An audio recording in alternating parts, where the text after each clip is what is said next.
আলাইকুম রহমতুল্লাহ। আমি আজকে আপনাদের সাথে শেয়ার করব লাউ গাছের গোড়ায় কলার খোসা দেওয়া। কিন্তু প্রত্যেকটা গাছের গোড়ায়, সবজি গাছের গোড়ায় যদি আপনি কলার খোসা দিয়ে দেন তাহলে পটাশের কাজ করে। আর পটাশ আলাদাভাবে কিনে দেওয়ার কোনো প্রয়োজন নেই, কলার খোসা দিলেই যথেষ্ট। এই যে আমি বাসায় যে কলা খাই সেই কলার খোসাগুলি আমি নিয়ে আসছি, এখন দিয়ে দিব।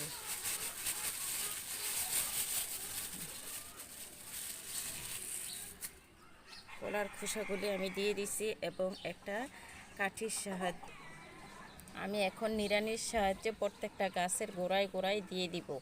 আর সকাল বিকেল পানি দিলে এই কলার খোসাগুলি পচে যাবে, আর পচে গিয়ে এগুলি পটাশের কাজ করবে, যা আমার টাকা খরচ কইরা পটাশ সার কিনে দেওয়ার কোনো প্রয়োজন নেই।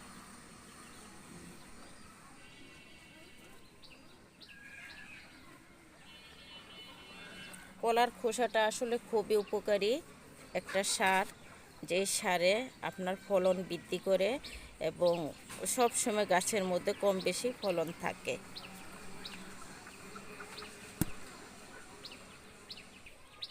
এই লাউ গাছটাও আমি একটা বালতিতে লাগালাম।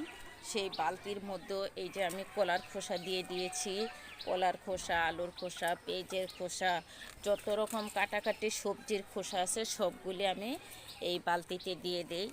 শুধু বালতিতে না, প্রত্যেকটা সবজির গাছের গোড়ার মধ্যে, বালতির মধ্যে দিয়ে দিই। এটা হলো আমার ঝিঙে গাছ।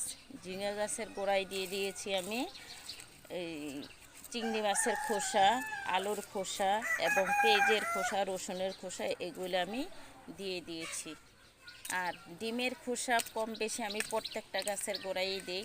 ডিমের খোসা দিলেও গাছের অনেক উপকার হয়, আলাদা কোনো বাড়তি সার দিতে হয় না। এই যে ডিমের খোসাগুলো আমি ভেঙে দিলাম। এটা হলো আমার বরবটি গাছ। বরবটি গাছের মধ্যেও আমি সব রকম সবজির খোসাগুলি দিয়ে দিই। মানে আমার বাসায় এক কথায় যত রকম সবজি কাটাকাটি হয় সবগুলির খোসাগুলি আমি একটাও ফেলে না দিয়ে প্রত্যেকটা গাছের গোড়ায় গোড়ায় দিয়ে দিই। এটা হলো আমার আরেকটা লাউ গাছ। সেই লাউ গাছের গোড়ার মধ্যেও আমি পেঁয়াজের খোসা এবং সবজির খোসা দিয়ে দিয়েছি। সাথে আছে আমার দুটা সিম গাছ। সিম গাছের গোড়াতে আমি ডিমের খোসা, তারপরে সব রকম পেঁয়াজ, রসুন এবং আলুর খোসা সব দিয়ে দিয়েছি। এগুলো এই যে এখন আমি নিড়ানি দিয়ে গাছের গোড়ায় দিয়ে দিচ্ছি। আর প্রতিদিন বিকেলবেলা আমি পানি দিই, সকাল বিকেল 2 বেলা পানি দিই। কারণ এখন বৃষ্টি কমে গেছে।